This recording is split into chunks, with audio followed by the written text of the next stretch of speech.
In a world where power shakes with every headline. In a nation full of questions. In a world filled with noise, the truth needs a voice. The policies that shapes our world and the economy that determines our future. Every hour, every day, the grapevine keeps buzzing. And together, we are committed to telling the stories that shape our world, because your voice is our focus.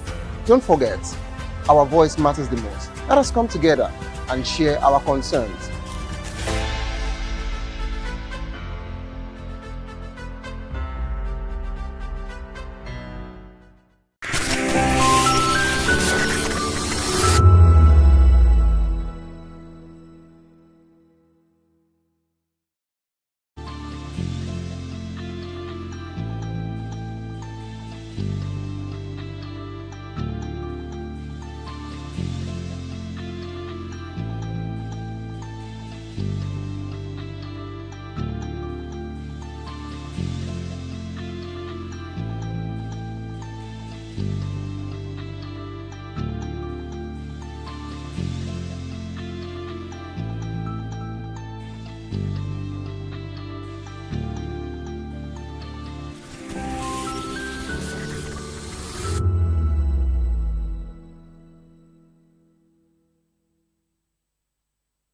From the views on the streets, we go to bed empty hunger, to the blaring horns of a hustling city, the loudest voices of the common man got a medium to be heard. This particular administration, they were coming unprepared. It's not a bad thing to renovate the president's lawn. Through top-notch programming, unbiased reportage of news, sports, business, entertainment, and cultural documentaries, Voice of the People 90.3 FM became a symbol for 21st century media.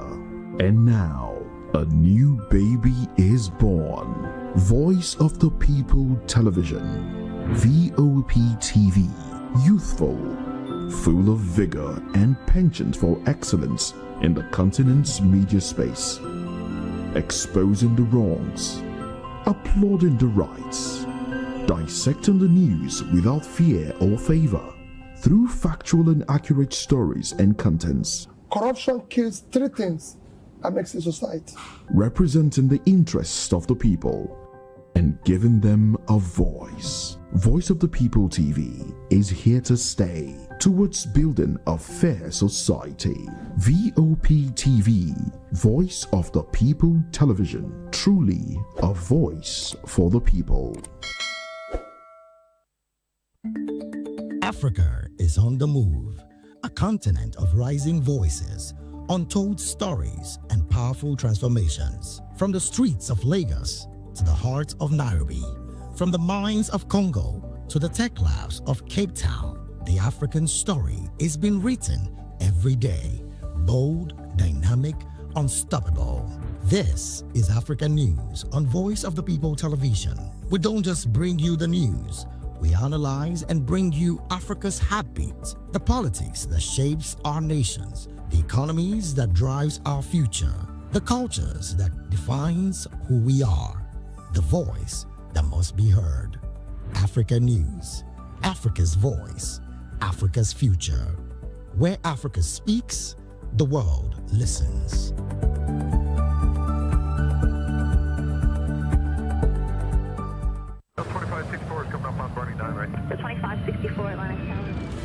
What happens in the hush behind hangar doors? Who signs the papers that gamble with lives? Which truths were grounded before they even ever had wings? If you've ever buckled a seatbelt at 30,000 feet, if you've ever stared out of that tiny window and wondered who's really in control of the skies, it isn't just flight, it's power, it's politics, it's pressure sealed in steel. We're peeling back the clouds from runway risks to sky-high secrets. We're diving deep where most dare not to look. Aviation Scope, every Sunday at 7 p.m. only on Voice of the People TV. We don't just report, we reveal. We don't just ask, we uncover. Because when it comes to the skies, ignorance is turbulence. Aviation Scope, the sky isn't the limit, it's just the beginning. On edge of that. 2564 is coming up on Barney 9, right? The 2564.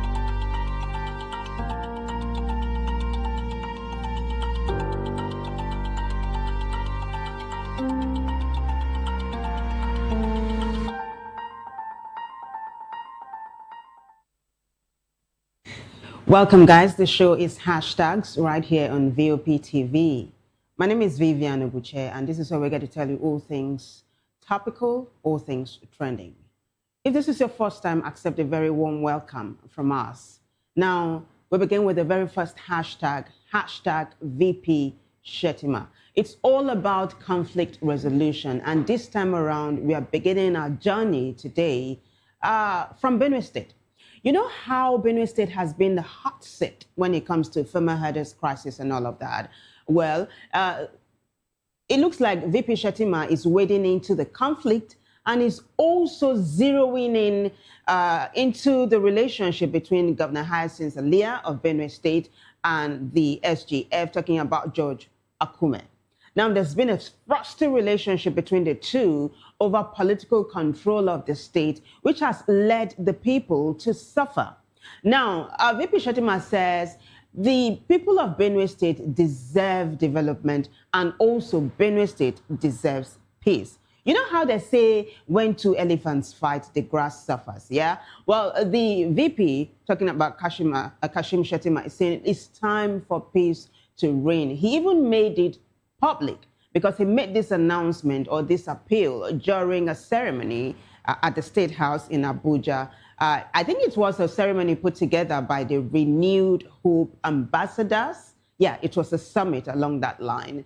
So we'll take a look at the very first post. The cable has it, and then we'll take a look at the video in a short while. So the cable says, Shettima to SGF Alia, okay, let me take that again. Shettima to SGF and Alia mend fences and work as a team. Benue deserves peace.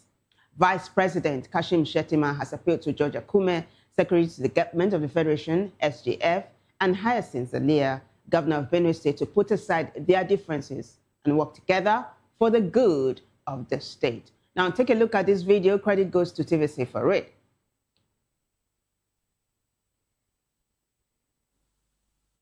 His Excellency George Akume and His Excellency Senator Hyacinth Alia to mend fences and work as a team.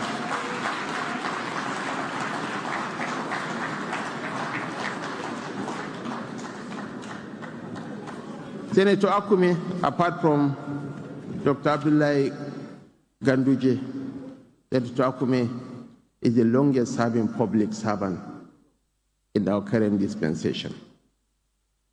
He's in his 70s.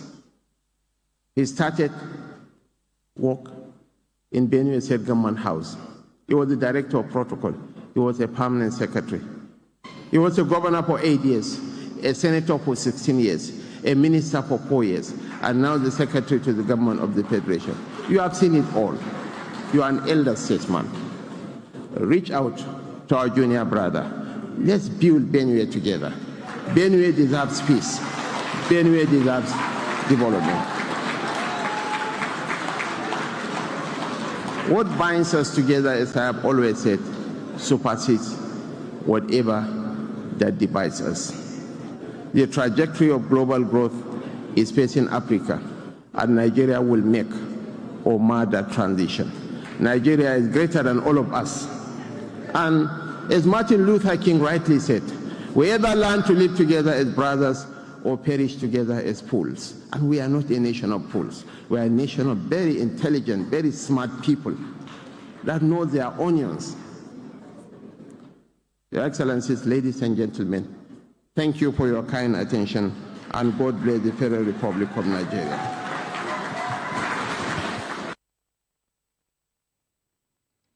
And that was VP Shettima talking about Vice President Kashim Shettima addressing both the governor of Benue State, Hyacinth Alia, and the SGF, George Akume. Both men are from the same state, Benue State, which is the North Central, right? It's called the food basket of Nigeria.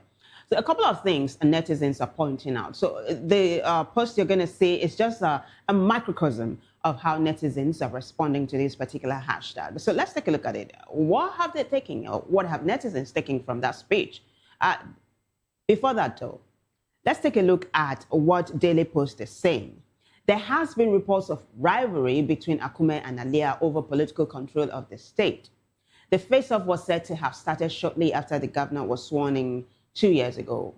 Last year, the paramount ruler of Tiv Nation, Tiv, intervened in the alleged crisis between the duo. Now, this is just to let you know that this last year is actually referring to 2024 because this post was put up by Daily Post in June of 2025. Now we can take a look at the reactions. 35, or would you say Spider Tribe, at Spider Tribe says, if it takes Vice President Shettima, a Borno man, to remind the SGF and Governor Alia to mend fences for the sake of peace in their own Benue state, then something is fundamentally wrong. The next one. So this is Youth in Process. Youth in Process says armed groups attack communities in Benue, destroying lives and property.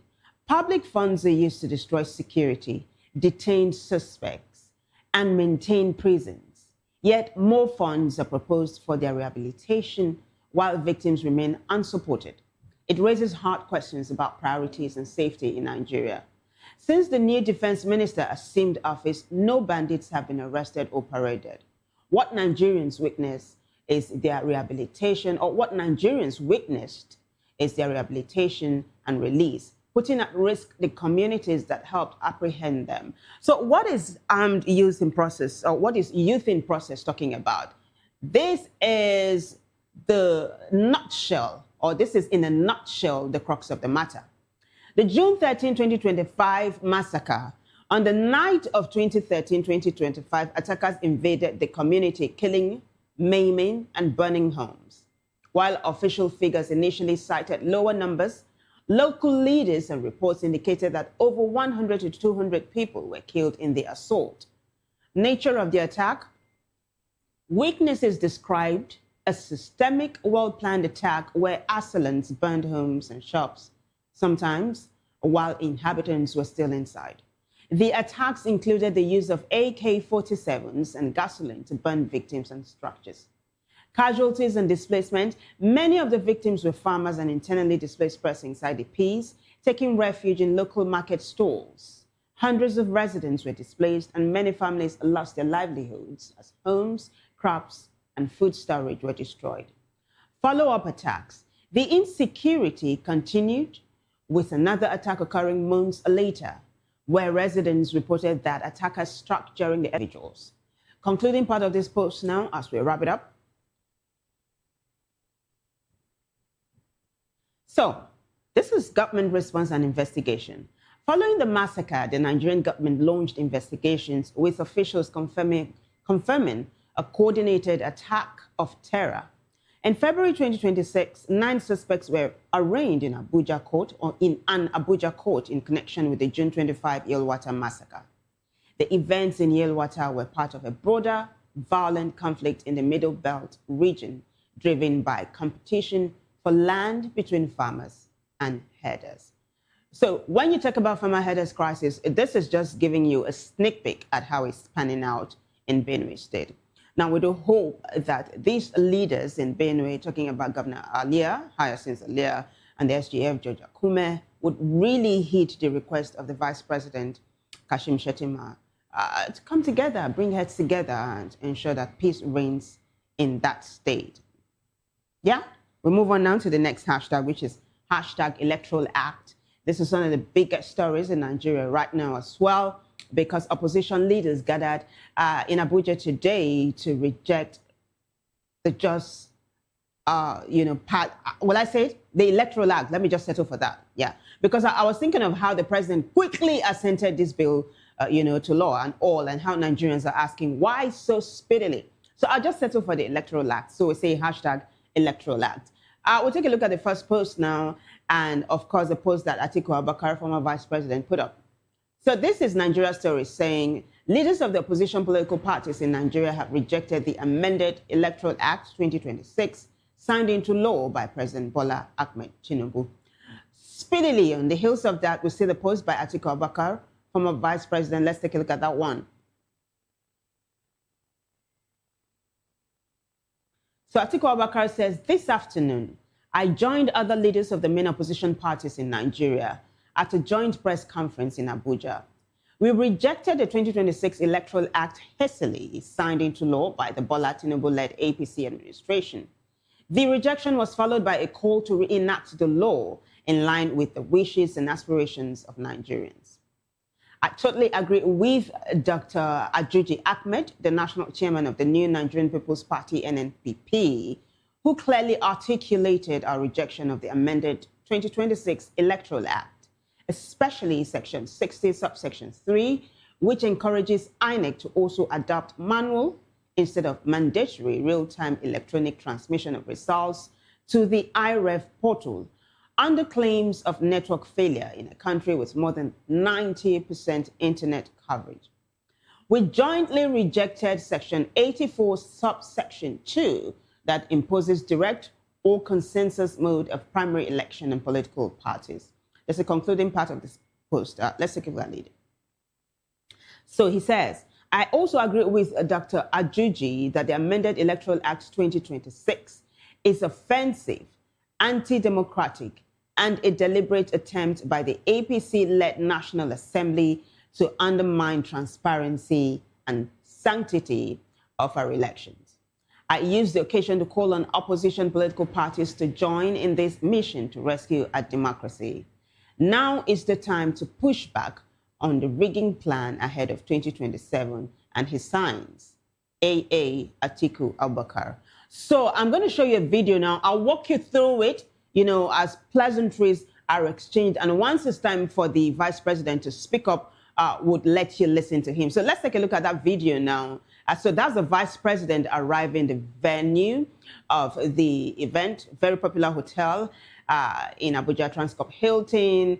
Greetings. I can see Senator Dino Milai there, among others, dignitaries coming, to say hello. In a short while, you're going to be seeing people like the chairman of the party, the ADC, David Mark. You're going to see Peter Obi, amongst others. So I see some people wearing caps that that would look like the Kwankwasia movement signature cap. But you see, that's former Vice President Atiku Abubakar saying hello to his colleagues. It is quite a full house. That's former minister and former governor of Rivers State, Rotimi Amechi, who is also a chieftain of the party.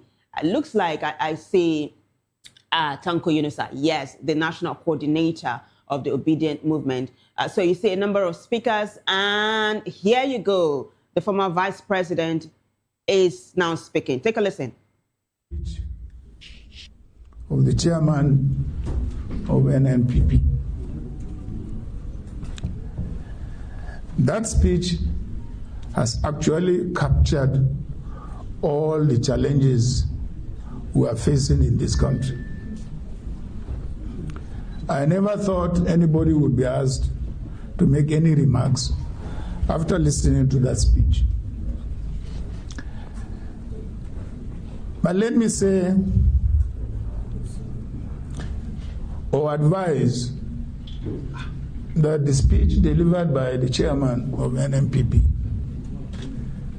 be sent to all the embassies, particularly the Western democratic embassies in this country, as the position of the Nigerian opposition political parties. And again, what you must bear in mind is that the collapse of democracy in Nigeria is going to lead to the collapse of democracy in Africa, because we are the largest democracy in Africa. These are some of the consequences that will definitely affect other democracies in Africa. So I will urge that, or I will call other opposition parties that are not here today to make sure that they are part of this movement of the unity of the opposition parties to ensure we restore our democracy.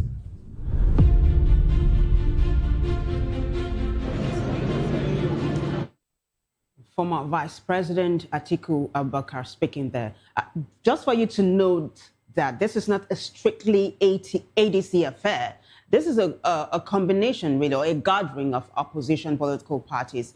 And you heard the vice president saying that the position of the chairman of the NNPP should be sent to all the embassies as the stance or position of opposition parties in the country.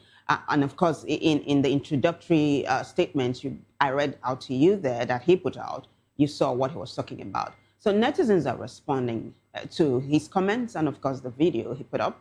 Let's take a look at the responses now. So this is Ejaya who says, Alhaji, if you want real-time transmission and on election day there is no network in Adamawa, are you saying your voters there should be disenfranchised? That word is always a mouthful. All right, so that's a $1 billion question that Ijaya is asking, and which is what President Tinubu actually talked about, that there is a small percentage of regions, really, where there is no internet access. So what happens to them? It's why he said there must be manual backup and why he signed the electoral bill speedily. This is NN woman Gerald. This is a serious handle, I can tell you. Well, Gerald goes on to say that it's so apparent from how quick they signed the act that there is something not right about it. So Gerald is referring to the speedy signing or assent into law of the electoral bill or Electoral Act 2026 by President Tinubu, which has raised eyebrows and raised a lot of dust, really, in Nigeria. The matter has not settled yet, or the dust has not settled, if you will, and it looks like we're going to keep our fingers crossed to see how it pans out. We move on now to the next hashtag, another story that is breaking, talking about hashtag Fubara. So the governor of Rivers State, Siminalayi Fubara, today appointed a couple of officials, officers to his kitchen cabinet who are actually loyal to his erstwhile godfather, or should I say they are together now? It's his godfather again, because he's calling him my Oga all over again. I'm referring to the ST Minister, Nyesom Wike. So people, a couple of officers or a couple of politicians loyal to Nyesom Wike have now been sworn into government, and they are also part of Sim Fubara's kitchen cabinet. But it comes with a caveat. There is a video I'm going to be showing you in a short while. Fubara warning his SSG that, look, if you mess up and if I so much hear a whiff of disloyalty from your end, I'm sacking you. You know, it's like a blatant warning. But before we get to that, let's take a look at the very first post and then another post before the video. So this is Nigerian Affairs Journal saying, breaking, Governor Fubara swears in Sunny Wule as his new chief of staff and Dagogo Wukoma as the new secretary to the state government. These men are loyal to Nyesom Wike. And you do know the tug of war in Rivers State, even though it seems like things have settled at the moment because the president intervened. It's just like a very deadly calm at the moment. So we see how it pans out. But let's take a look at the next post now, shall we? Hashtag Fubara. The next post. Nigerian Affairs Journal again says, for the new chief of staff, you're working under me. This position, you are my personal aide, and it's not a position for you to start holding meetings and calling people without my permission. If you involve yourself in nocturnal, that is night meetings, I will sack you. And I'm very serious. Governor Fubara tells his new chief of staff, Sunny Wule. Take a listen, guys.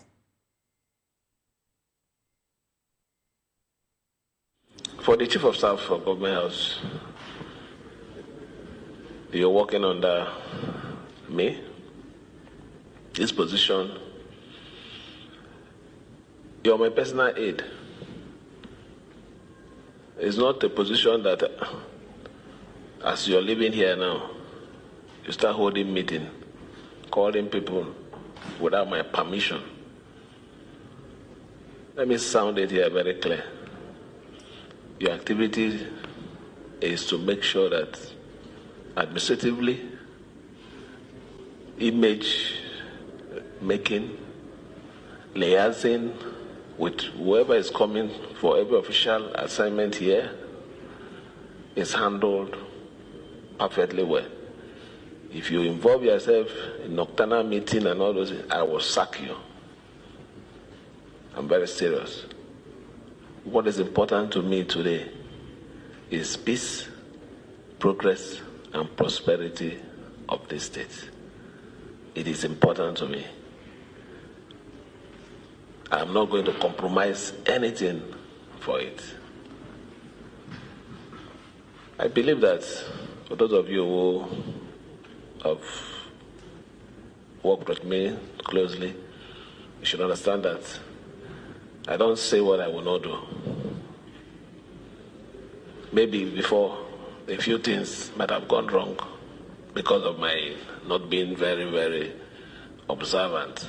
Or maybe, let's say, I wouldn't say I was careless, but just let everything go. This time I'm not letting anything go. I'm watching everyone. Any step that will bring any form of embarrassment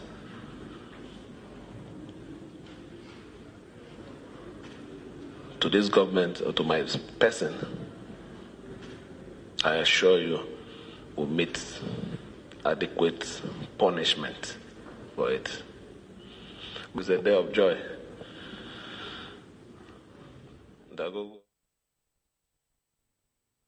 Gosh, the tone of that interview, though, or the tone of that statement or response or whatever you want to call it, compare it to how President Tinubu welcomed the new IGP, Mr. Disu, into his government or into his new position yesterday. It was with joy and soft words and praise. But this one, Governor Fubara is sounding very adversarial. So I think it shows that the dust have not totally settled yet, right? So he says, I know you're loyal to the FCT minister. This is me paraphrasing now, but he's saying this time around, I'm going to be observant. If you mess up, I'm kicking you out. So he's saying you must be loyal to me. That's what he's saying. And then he says something that what he really cares about right now is peace, prosperity, and progress. I mean, which is what the people will want, right? But I think it has a kind of rhyme to it, the 3 Ps, if you will. We hope that things will pan out well. That's the bottom line. So we take you to X, back to X, so you see how netizens are responding to hashtag Fubara. Mr. Ebony says he's calling Governor Fubara His Excellency, this guy. Gosh, the things people say on X. But then he says Governor Fubara doesn't have any loyal politician on his side, really. He's a political orphan. Aha! So there is a term there, political orphan. This is Olariwaju who says, to be forewarned is to be forearmed. I'm glad that Fubara is setting the record straight. Big Worry 26 just laughs. He's just laughing his head off. And that's how that one is panning out right now on X. We'll swiftly move on to another story now, which is hashtag Peter Obi. This is a follow-up to one of the hashtags we brought to you yesterday, talking about the assassination attempt. That's why it was called, really, assassination attempt on a former LP, Labour Party presidential candidate, currently ADC chieftain, talking about Peter Obi. So Peter Obi was in Edo State alongside a number of other people, ADC chieftains, including former APC chairman, Chief Oyegun, and they were attacked by armed men and all. We hear that the case is under investigation at the moment, but it has raised a lot of dust, and people, according to Peter Obi, reached out to him in concern, and he is appreciating the love that was showered on him yesterday. He put up this post. Let's take a look at it. And of course, netizens are responding. Peter Obi says, thank you, Nigerians. I'm profoundly grateful to Nigerians from around the world for your prayers, calls, and solidarity following the incident at the ADC office in Benin yesterday. I especially appreciate your support during this difficult time for the family of the distinguished elder and former governor of Edo State, Chief John Oyegun, who has served Nigeria honorably in various capacities, as well as for another former governor, Professor Osumbo. Your support has strengthened my faith in our shared humanity and our collective hope for a better Nigeria. My deep gratitude is reflected in my renewed commitment to serve and build our nation. Let's take a look at the next page now. Experiences of lawlessness are not new to me. Years ago, the violence and insecurity in Anambra shaped my determination to seek the governorship of the state, convinced that leadership must restore order, security, and public trust. Today, the growing lawlessness across our country calls upon all men and women of goodwill to step forward, not in fear, but with a sense of responsibility. As Plato reminded us, the price good people pay for refusing to participate in government is to live under the rule of bad people. That's a very popular quote by the philosopher, late, of course, Plato. Let's go to the concluding page of this post now. This moment urges Nigerians to be even more resolute in electing leaders defined by competence, commitment, character, and compassion. Leaders who prioritize the nation above self and service above power. Together with courage and unity, we can build the peaceful, secure, and prosperous Nigeria our people deserve. A new Nigeria is possible, P.O., and that will be Peter Obi. So netizens are responding. Let's take a look at their responses. So this is SP3N who says, thank you for your calm, dignified response, even after such a frightening experience. The Plato quote hits hard. We cannot sit back anymore. Your resilience inspires millions. Stay strong, Presido. The good people of Nigeria are with you. Hashtag obedient forever. More reactions? So Da Costa says, this statement sounds emotional and inspiring, but it leaves too many unanswered questions. There are lots of questions that Da Costa asked, but we just picked, these two paragraphs. Says, first, what exactly happened within the party ranks? Before projecting the incident as a national symbol of lawlessness, there must be honesty about internal issues. Political parties are not innocent spaces. There are documented cases of brawls, factional disputes, parallel leadership claims, and power struggles within parties across Nigeria. Ignoring internal breakdown while blaming lawlessness broadly is convenient but incomplete. Second, has the possibility of internal sabotage been ruled out? In Nigerian politics, internal sabotage is not new. History shows that party members sometimes deliberately instigate chaos to gain sympathy, shift narratives, or weaken opponents. If such possibilities exist, they should be investigated, not brushed aside with moral speeches. So the case is under investigation. We'll keep our fingers crossed to see the results that are going to be coming out of that investigation. More reactions? So this is AFCVAD, who says, the price good people pay for refusing to participate in government is to live under the rule of bad people. I'm re-energized. And that is coming from Damvik001.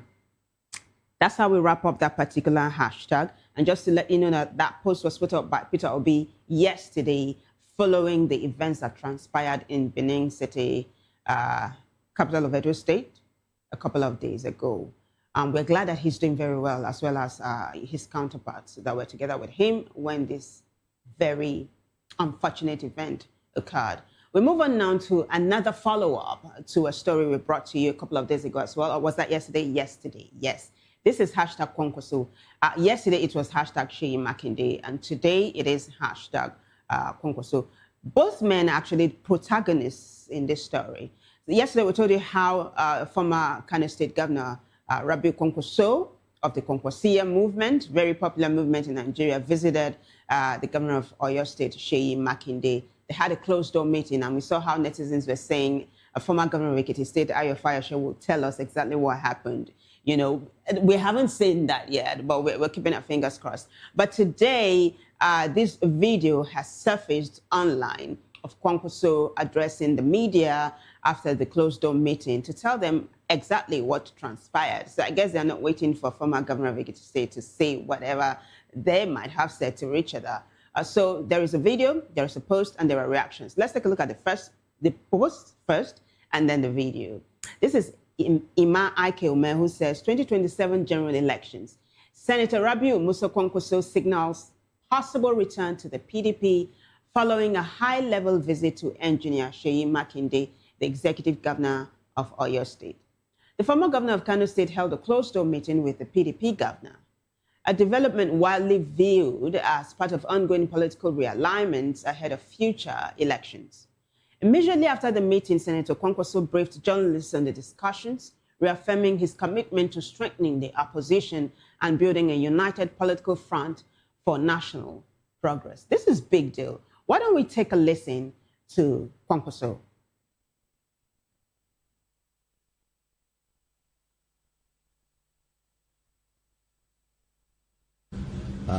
PDP, and PDP has been my party.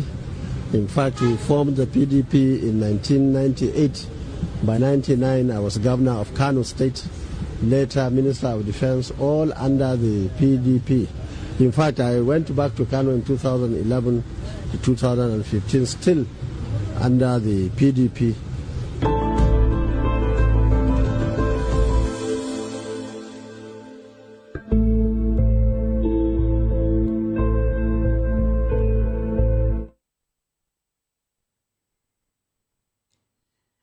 So this is what you call an appetizer. Really? It's an appetizer, yeah. It's a sneak peek. So he kept talking about the PDP, how he was one of the founding members. So people are saying it's a signal that he might be returning to the PDP, seen as Governor Seyi Makinde is one of the stalwarts of the party. Some netizens are asking that, is the PDP still in existence, considering the amount of internal wrangling, that is ongoing? But hey, let me take you to X now so you see how netizens are responding to hashtag Kwankwaso and the comments he made about the PDP. Because PDP was all he said. Let's take a look at the first post now, shall we? This is ISIP. Kwankwaso joining PDP. This one will shake things up for 2027. Let's see if the opposition can really come together and bring real change for Nigeria. Diamond says, is PDP still existing? Toba Shagari says, this confusion that Rabiu Musa Kwankwaso brings is enough to make him lose an election. When you have a politician who is so indecisive in choosing a political platform to defect to, it indicates a personal interest rather than collective national interest. He may just be a spoiler. Well, everybody has a right to their opinion, right? It's different strokes for different folks. We wrap it up on that one and move on quickly to the next hashtag, which is hashtag Governor Oti, talking about His Excellency Alex Oti, the governor of Abia State. You know how we're always bringing you reports of him as a star boy. We saw star boy pay a visit to star boy last week. I'm talking about former Vice President Professor Oshibajo, who paid a visit to Alex Oti, His Excellency Alex Oti, to say that you are doing so well. I couldn't help it but come to say thank you and well done. But today, this is on a light-hearted note, right? I don't know what message this Nigerian man or this electorate was trying to pass across, but it looks like some netizens got it. Now, you might not be able to wrap your head around this whole thing until I put the post up and then the video up and then the responses. So let's take a look at the very first post now. This is a man who seems to be in Edo State, but addressing Governor Alex Oti of Abia State. Somto Konkwo, who is very popular online and brings us lots of breaking stories, is the one that put this up. Says, he's quoting the man now. He's a Nigerian, apparently from Edo State, who says, people are praising Governor Alex Oti here and there for the good works he's doing. What has he done? Since he became a governor of Abia State, Edo State is still the way it is. What has Alex Oti done in Edo State? I won't believe he's working until something happens in Edo State. So what has Abia State got to do with Edo State? What has Governor Alex Oti got to do with Edo State? Edo State has a governor called Monday Polo. It's what people are saying. But take a listen to the man for yourself.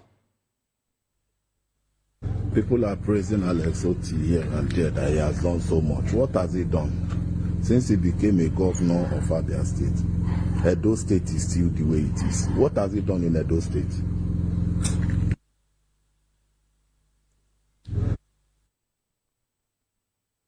I mean, can you even wrap your head around this? As well, if you're scratching your head like I am, let's go to X now to see how netizens are, reacting to this one. This is a Jezebel Ribbon saying, Opelo, reply him. Okpelo being the governor of Edo State. Exactly. What has Governor Oti got to do with this, for crying out loud? These are Nollywood actors, comical ones at that. Let's take a look at the next one, right? So this is Bro Winner, who says, this is where you'll know Nigerians' comprehensive capacity, I think is what he's trying to say. But there's another one. Let's take a look at that one. It looks like this next netizen gets it all. This is Ikemefuna, who says, indirect rage bait. I see what you did there. I think I see what he did. It's actually an indirect rage bait. So he's indirectly making comparisons between Edo and Abia State, indirectly making comparisons between Governor Monday Okpelo of Edo State and Governor Alex Oti of Abia State. And if you go to this post, the thread, oh my gosh, you're going to have a huge laugh. So if you just want to have a huge laugh really on X, check it out. It is hilarious. Another one really that is actually trending right now on a very serious note. This is hashtag Prophet Ayodele, Primate Ayodele. So the primate is prophesying that a sitting president is going to die between now and 2027. But netizens are picking bones with this prophecy because he didn't say exactly which country he's referring to, right? And they're saying there are so much countries and so much going on right now. So Primate Ayodele, they're asking, netizens are asking, it would have been so good if you mentioned the country you have in mind. But hey, let's take a look at the first post and a very short video of the primate prophesying, and then we'll take a look at the responses. The first post, Nigerian prophet predicts sitting president's death by 2027. Ayodele, leader of the INRI Evangelical Spiritual Church, shared the prophecy in a video that spread quickly online without naming any country or leader. With about 195 nations having presidents and nearly 2 years left, skeptics calculated a high chance of it happening somewhere, while Nigerians speculated about President Bola Tinubu amid economic challenges.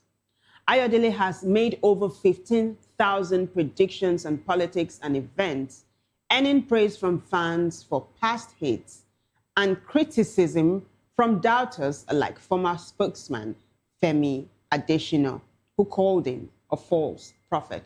Femi Adesina really was a spokesman to the late President Muhammadu Buhari. We'll take a look at the next post now before I play you the video. This is Omore, who says, no country mentioned. Okay, these are reactions. Before we take a look at the reactions, let's take a look at the video. A sitting president is passing away. A sitting president is passing away. So I don't know. Between now to 2027, a sitting president is passing away. A sitting president is passing away. So I don't know. Between now to 2027, a sitting president is passing away. A sitting president is passing away. There you go. You heard it from the prophet's mouth. So let's go back to the reactions now. I don't want to sermonize on this because this is a big deal. So this is Stemi Omore, who says, no country mentioned. Think about it. There are 195 countries worldwide and 300 days between now and 2027. The probability of a sitting president dying is 96%. I can also say it's 10%. But Omore goes on to say, pure mathematics, zero prophecy. More reactions? So this is Anuboy, who says, if he's sure for him, make him mention the country. More reactions? Ojike Uzoma says, if it comes to pass, but he happens to be another country's president, he wins because he told you so. If his predictions did not come to pass, he would say he prayed to God and asked God to overrule it. Either way, he wins. So it looks like netizens are not really buying it, but the prophet has prophesied. We'll keep our fingers crossed to see how events pans out. But I'm hoping that if, we have prophecies like that and prayers are rendered, maybe negativity can be averted. This is just me thinking, right? But hey, let's not dwell here. We'll move on to the next hashtag now, which is our last for today, hashtag sacrifice. So a Nigerian woman who is based abroad, she's married, she's got kids, came online yesterday to shower praise on her husband for the sacrifice he makes for the family. This post has been trending since yesterday. She said that the father of the house does so much. She's saying, look, he's just like her God. Now, by the time she was done talking, netizens began to say, so what are you doing, you, the wife? If he does all of these things, how about you? So her husband came online today to defend his wife, to say she does a lot. She actually does a lot, and she's my partner. It's beautiful. So we'll take a look at the first post, and then the first video, and then the second one. Yeah, that's how it's going to pan out. So let's take a look at the first post. So this is Chooks, who says, quoting the woman now. She's based abroad, like I told you. Without my husband, I'm nothing in this world. You guys should always treat daddy as your God. She's referring to her kids now. Instead of you to disrespect your dad, you disrespect me. Emotional moment, an abroad-based Nigerian woman and her children kneel to appreciate the husband. That's a video, guys. Take a look. Now, guys, I brought you guys out here. Do you know why I brought you guys out here? It's early in the morning, yeah? Who is that? Who is that? That's Daddy. Daddy. Where is Daddy coming back from? Daddy's coming back from work. He's coming back from work. He's coming back from work. How many nights does Daddy go to work? 5 days. 5 nights. 5 nights. How many nights does Daddy sleep at home? Just 2. Just 2. Where do you all sleep? On the bed. 7 days a week, you're sleeping on your bed, right? Yes. And Daddy goes to work 5 nights in a week, right? Yes. Very good. When Daddy comes back from work, what does he go straight to do? Chukwu does him come back here? To dress up and He goes to take Chizam to school, and then around 12 he takes Chinedu to school. When Daddy comes back from work, he goes straight to take Chizam to school at 8 o'clock, right? Who takes you to school? Daddy. Chinedu, who takes you to school? Daddy. And you go to school at 12, so which means Daddy comes back. Daddy doesn't rest. Daddy takes Chizam to school at 8. Yes. And Daddy still managed to stay awake and take Chinedu to school at 12. Yes. And when Daddy takes Chinedu to school and come back, he stays with Neto and Chukwu Edozien. Yes. Do you guys think Daddy get any sleep? No. Do you guys think Daddy get any sleep? No. At 3 p.m., who comes to pick you all up? Daddy.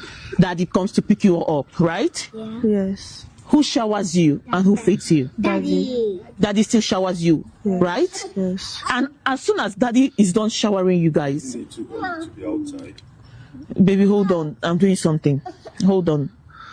As soon as Daddy finishes showering you guys, what does he go to do? He goes to dress up. So it goes on and on and on and on what Daddy does for the family. You saw Daddy standing there holding one of the children. By the way, it looked like the kids were shivering because she said it was early in the morning. At some point, she knelt down and asked the kids to kneel down to say thank you, Daddy. Very emotional. It's a long video, right? You might want to check it out if you're interested. It's beautiful. So, like I said earlier on, netizens started lashing out at the woman to say, so what do you do? Her husband came to defend her today. I like it. It's called marriage. Take a listen to the next one. But first, let's take a look at the post. For those wondering, with all the work my wife mentioned that I do, what exactly does she do? My wife does a whole lot. She works 5 days a week like I do, and she matches my strengths in every category. Abroad-based Nigerian man reacts. Take a listen, guys. Is our temperament.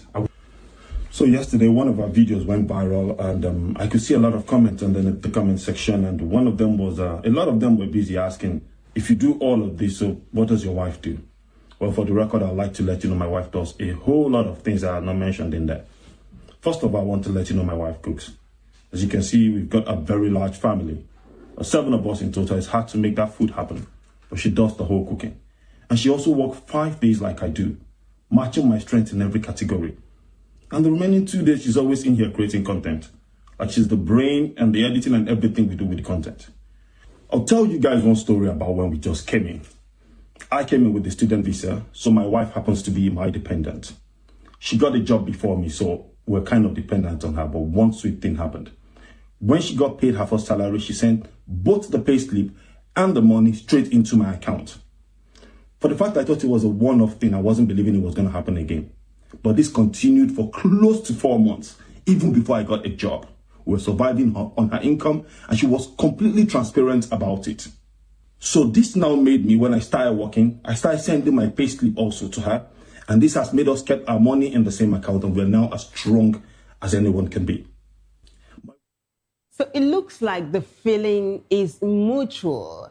The wife apparently earned her husband's trust and admiration, and he's just paying her back in kind. That's how we wrap it up, right? We say thanks to everyone who contributed to making the show a success. Bigger thanks goes to you guys for watching. If you liked it, keep it there again with us, same time, same station, for another edition of Hashtags. Until then, I am Vivian Oguche, and bye for now.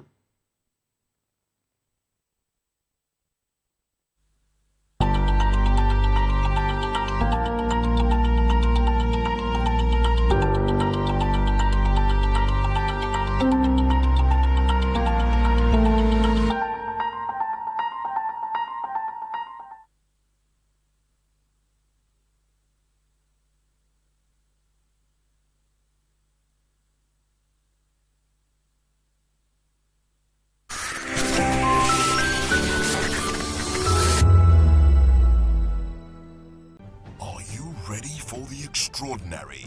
Something big is happening on your screen. Introducing VOP TV. Now streaming on SLTV channel 264. From breaking news to captivating conversations, news analysis, giving you all sides to the story. We break in-depth discussions on the issues that matter, from politics to sports, entertainment, and lifestyle. VOP TV on SLTV channel 264. Join us as we redefine what television means to you. Voice of the People Television, VOP TV. Now you have more than a voice.